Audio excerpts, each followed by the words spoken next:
जय हिंद दोस्तों। कैसे हो आप लोग? आई होप आप सब अच्छे होंगे। जैसा कि आप लोग देख पा रहे हैं, हमारे चैनल पे बहुत लंबे टाइम के बाद कोई वीडियो आ रही है। Guys, due to some my personal issue, हम अपने चैनल पे वीडियो कंटिन्यूअसली अपलोड नहीं कर पा रहे थे, पर अब चैनल पे वीडियो कंटिन्यूअसली आएंगी। तो गाइस, प्लीज सपोर्ट, वीडियो को लाइक करें, सिर्फ हम अपने चैनल को अच्छे से ग्रो कर पाएं। लोगों से एक ही रिक्वेस्ट है, वीडियो को लाइक करें, शेयर करें अपने दोस्तों के साथ, कमेंट करें अपना, जिससे वीडियो हाइप हो। And guys, do not forget to subscribe our channel, जिससे हम आपके लिए ऐसे ही अमेजिंग अमेजिंग कंटेंट लाते रहे। Now we are moving to our video. दोस्तों, आज मैं आप सबको एक ऐसे इंटरनेशनल ग्रुप के बारे में बताने जा रहा हूं, जैसा कि आप लोगों ने थंबनेल से देख ही रखा है, आप लोगों ने थंबनेल से देख ही लिया होगा। That group is BRICS and also known as BRICS plus. आज मैं आपको ब्रिक्स की कंप्लीट इन्फॉर्मेशन प्रोवाइड कराऊंगा फ्रॉम ए टू जेड, और इसकी वीडियो आपको पूरी यूट्यूब पे नहीं मिलेगी। दोस्तों दोस्तों ब्रिक्स टर्म फर्स्ट बार जेम्स ओनिल, जो कि एक इकोनॉमिक्स थे, उन्होंने पहली बार यूज की थी for world fastest growing and emerging economics के लिए। यही यहीं से ब्रिक्स का नाम लिया गया है। ब्रिक्स के फाउंडिंग मेंबर्स थे Brazil, Russia, India and China. जैसा कि आप लोगों को ब्रिक्स को इसके नाम से भी दिख रहा होगा। B for Brazil, R for Russia and I for India and C for China. जैसा कि ब्राजील लैटिन अमेरिका की largest economy and agriculture powerhouse है, एंड रशिया का फैक्ट है energy super power with vast natural resource and military influence. And हमारे प्यारे भारत का, जैसा कि आप लोग जानते ही है, fastest growing economy and massive population and tax sector. And China is a manufacturing hub and second largest growing economy. BRICS का फर्स्ट समिट जून 16 2009 रशिया में हुआ है। हुआ मिशन है coordinate with economic policy and reduce dependency on western financial system. दोस्तों, BRICS का formation Russia, China, India and Brazil ने mainly ही इसलिए किया था क्योंकि ये चारों कंट्री चाहते थे कि ये वेस्ट फाइनेंशियल सिस्टम का एक अल्टरनेटिव ढूंढ सके और वेस्ट को काउंटर कर सके। Now we are discussing evolution and expansion timeline. BRICS को सबसे पहले 2010 में साउथ अफ्रीका ने ज्वाइन किया। Now BRIC is known as BRICS as for South Africa, जिससे अब अफ्रीका का भी रिप्रेजेंटेशन ब्रिक्स में होने लगा।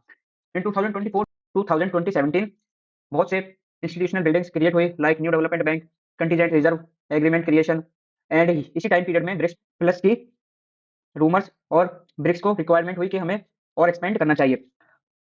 इन 2023 एक हिस्टोरिकल एक्शन लिया गया बाय ब्रिक्स। ब्रिक्स ने इनवाइट किया 6 नेशन को to participate in his summit. वो देश थे Egypt, Ethiopia, Iran, UAE, Saudi Arabia and Argentina. And in 2024 Egypt, Ethiopia, Iran and UAE become full member of BRICS. And recently in 2025 Indonesia join BRICS, और जिससे अब BRICS में south east Asia का भी representation है। 2026 BRICS के लिए एक हिस्टोरिकल ईयर होने वाला है, क्योंकि इन 2026 रूमर्स आ रहे हैं कि डिजिटल ट्रांसफॉर्मेशन होने वाला है। ब्रिक्स अपनी डिजिटल करेंसी लॉन्च करने वाला है and enabling trade in local currency and bypass US control Swift Swift network. यानी कि ब्रिक्स अपना एक, जैसे आप लोग जानते हैं स्विफ्ट नेटवर्क है यूएसए का, ऐसे ही अपना एक नया नेटवर्क बनाना चाह रहा है, लॉन्च करेगा। बट ये सब अभी रूमर्स हैं, ब्रिक्स की तरफ से ऐसी कोई भी ऑफिशियल स्टेटमेंट नहीं आई है। Why nations are join BRICS, क्यों नेशन चाहते हैं ब्रिक्स को ज्वाइन करना? इसके कुछ मेनली 4 पॉइंट है जो भी मैंने हाईलाइट किया है। First is reduce dependency on US dollar, and second is access condition free loan from New development Bank, and third point is gain strong voice in global politics, और fourth point है bypass western sanction and restrictions. ये ये mainly ये 4 point है जिससे nation चाहते हैं वो ब्रिक्स को ज्वाइन करें। Why BRICS? BRICS alternative to western system. Western system को अल्टरनेटिव कर रहा है। First by new development bank, second contingent reserve agreement known as CRA, fourth third is BRICS pay, and fourth is BRICS gain exchange. अब मैं आपको कुछ new development bank के बारे में इंफॉर्मेशन देता हूँ। न्यू डेवलपमेंट बैंक 2014 टू 2015 के बीच में स्टैब्लिश हुआ है। इसका हेडक्वार्टर शंघाई चाइना में है। बेसिकली जैसे आईएमएफ लोन प्रोवाइड करवाता है कंट्रीज को, ऐसे ही new development bank BRICS members को लोन प्रोवाइड करवाता है। बट आईएमएफ बहुत सी कंडीशन होती हैं, जिस जब वो कंडीशन फुलफिल होंगी उसके बाद ही आईएमएफ कंट्रीज को लोन देता है। बट न्यू डेवलपमेंट बैंक ऐसी कोई हाई फाई कंडीशन नहीं रखता। ये इजीली जो ब्रिक्स के मेंबर्स हैं उनको इजीली लोन प्रोवाइड कराता है। And second by contingent reserve agreement known as CRA. Basically ये ब्रिक्स मेंबर ने एक फंड इमरजेंसी फंड इकट्ठा किया है जिसकी करंटली वैल्यू है 100 मिलियन यूएस डॉलर। मेनली ये फंड जब यूज होता है जब कोई ब्रिक्स मेंबर कंट्री में कोई नेचुरल डिजास्टर या कोई फाइनेंशियल इमरजेंसी आ जाती है उस कंट्री में, तो इस फंड के थ्रू ब्रिक्स उस कंट्री की हेल्प करता है। And third and fourth point, BRICS pay and BRICS gain exchange. First BRICS pay mainly ये भी रूमर्स आ रहे हैं कि ब्रिक्स अपनी नई करेंसी लॉन्च करेगा 2026 में, जो कि यूएस डॉलर को काउंटर करेगी। बट अभी तक ब्रिक्स ने ऑफिशियली स्टेटमेंट नहीं दिया है कि वो ब्रिक्स कंट्री 2026 में लॉन्च करेंगे, बट ऐसे रूमर्स हैं।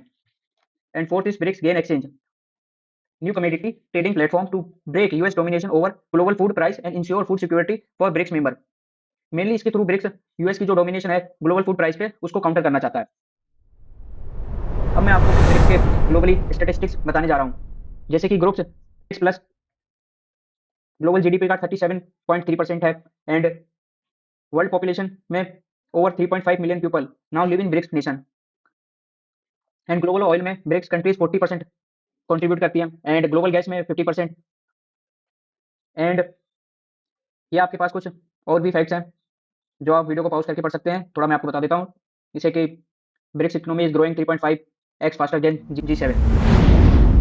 नाउ गाइस, अब हम डिस्कस करते हैं ब्रिक्स को ग्लोबली क्या क्या चैलेंजेस फेस करने पड़ रहे हैं। Geopolitic tension, US response and NATO concern. US and NATO दोनों ही ब्रिक्स के बिल्कुल ही अगेंस्ट है। जैसा कि आप लोग जानते ही होंगे, जो भी थोड़ी बहुत न्यूज़ देखता होगा, यूएस प्रेसिडेंट ट्रम्प चाचा जी अपने रोज ही टैरिफ की धमकी देते रहते हैं हर एक कंट्रीज को। कभी टैरिफ हटा रहे हैं किसी कंट्री पे, किसी पे लगा रहे हैं। यूएस का क्या रिस्पॉन्स है ब्रिक्स पे? US response, Trump Trump administration threaten 100% tariff on US on BRICS member attempting to replace in trade. जैसा कि आप लोगों ने कुछ 3-4 महीने पहले देखा होगा, ट्रम्प ने ब्राजील और इंडिया पे 50-50% टैरिफ इम्पोज कर दिए थे। मेनली क्यों? क्योंकि वो ब्रिक्स के मेंबर हैं। एंड जो ट्रम्प अपनी तरफ से अपने आप को करते हैं, वो कहते हैं कि हमने 25% तो नॉर्मली जो पूरे ग्लोबली लगाया है, जो भी यूएस से ट्रेड करते हैं और उनका ट्रेड सरप्लस है, तो हमने उन सब कंट्री पे 25% टैरिफ लगाया है।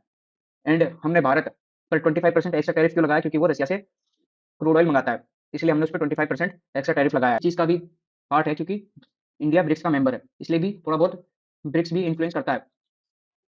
अब हम कुछ ये पॉइंट डिस्कस करेंगे। NATO friction, like Turkey NATO का पार्ट है, बट वो ब्रिक्स भी ज्वाइन करना चाहता है, पर ड्यू टू वो नेटो का पार्ट है तो नेटो के सारे मेंबर्स उसको करने दे रहे हैं। जैसा कि आप लोग यहाँ वीडियो पॉज करके पूरा पढ़ सकते हैं, मैंने आप लोगों के लिए लिखा हुआ है। अब हम डिस्कस करते हैं कि ट्रम्प एडमिनिस्ट्रेशन की पोजीशन क्या है ब्रिक्स को लेके। President Trump has criticised BRICS expansion as a direct threat to US economic securities, calling it the greatest threat to the US dollar since the euro. So mainly ये सारे वो point हैं जो BRICS के लिए challenge है। And also BRICS के through जो यूएस को और नेटो को कंसर्न है, वो सारे पॉइंट मैंने आपके लिए यहाँ लिख रखे हैं, आप आराम से पॉज करके अच्छे से पढ़ सकते हैं। अब हम जितने भी अब तक के ब्रिक्स समिट हुए हैं और जो फ्यूचर में होने वाले हैं, उनके बारे में मैं आपको बताता हूँ। जैसे ब्रिक्स का फर्स्ट समिट, जैसा मैंने आपको स्टार्टिंग में बताया था, ब्रिक्स का फर्स्ट समिट 2029 रशिया में हुआ था। एंड इसकी की थीम थी form formal launch of BRICS block. And 2010 में ब्राजील में हुआ। उसकी थीम थी focus on global finance crisis.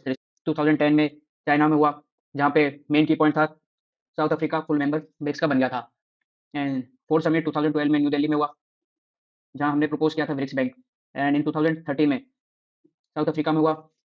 Same आप वीडियो यहाँ पॉज कर करके पढ़ सकते हैं कौन सा समिट कब हुआ और उसकी थीम क्या है, क्योंकि ब्रिक्स जो भी अपने कॉम्पिटिटिव एग्जाम होते हैं उसके लिए बहुत इंपॉर्टेंट टॉपिक है। और एग्जामों में कौन सा समिट कब हुआ था, कहाँ हुआ था, उसकी लोकेशन और मेनली उसकी थीम पूछी जाती है। तो आप वीडियो पॉज करके यहाँ पे आराम से स्क्रीनशॉट ले सकते हैं। की समिट है उसकी इन्फॉर्मेशन मैंने आपके लिए नीचे लिख रखी है। एंड जैसा कि मैं आपको प्रीवियसली बता चुका हूँ कि इसमें से इजिप्ट, इथोपिया, ईरान, यूएई ने ब्रिक्स 2024 में ज्वाइन कर लिया था, बट सऊदी अरेबिया और अर्जेंटीना ने अब तक ब्रिक्स ज्वाइन नहीं किया। इसका मेन पॉइंट थ्रेटन क्या है सऊदी अरेबिया को और अर्जेंटीना को कि वो अगर ब्रिक्स ज्वाइन करेंगे तो उन पे हम टैरिफ बढ़ा देंगे। इसलिए अभी तक सऊदी अरेबिया और अर्जेंटीना ने ब्रिक्स ज्वाइन नहीं किया, पर फ्यूचरली ये ज्वाइन कर सकते हैं। जैसे कि अभी आप लोगों ने न्यूज़ में रिसेंटली देखा होगा, अपने जर्मनी और फ्रांस ने एक समिट में जो रिसेंटली हुआ था उसमें उन्होंने भी एक्सेप्ट किया है कि हमें ब्रिक्स ज्वाइन करना चाहिए। जो 2024 में कजान समिट था, जिसमें ब्रिक्स एक्सपेंड होकर 11 मेंबर्स का बन गया था। एंड अभी रिसेंटली जो 2026 का समिट होगा न्यू दिल्ली में, वहाँ पे रूमर्स हैं कि ब्रिक्स पे डिजिटल पेमेंट सिस्टम और establish trade in local currency and bypass Swift ऐसा कोई सिस्टम ब्रिक्स लॉन्च करेगा। एंड तो 19th समिट 2027 में चाइना में होगा और उसकी एक्सपेक्टेड थीम है कि वो फोकस करेगा एआई एंड ग्रीन ट्रेड्स पे। तो दोस्तों, यहाँ पे ये वीडियो समाप्त होती है। मैंने आपको ब्रिक्स की कंप्लीट इन्फॉर्मेशन प्रोवाइड कर रखा हूँ, और अगर आपको ये वीडियो पसंद आई हो तो इसको लाइक करें, शेयर करें अपने दोस्तों के साथ, और अपना कमेंट प्रोवाइड करें कि हमें और क्या क्या इंप्रूवमेंट करना चाहिए, आपको और कौन कौन से नए नए टॉपिक पे वीडियो चाहिए। And please do not forget subscribe and support us, because बहुत लंबे टाइम के बाद जैसे आपको पता है इस चैनल पे वीडियो आ रही है, तो हमें इस टाइम आपका सपोर्ट चाहिए।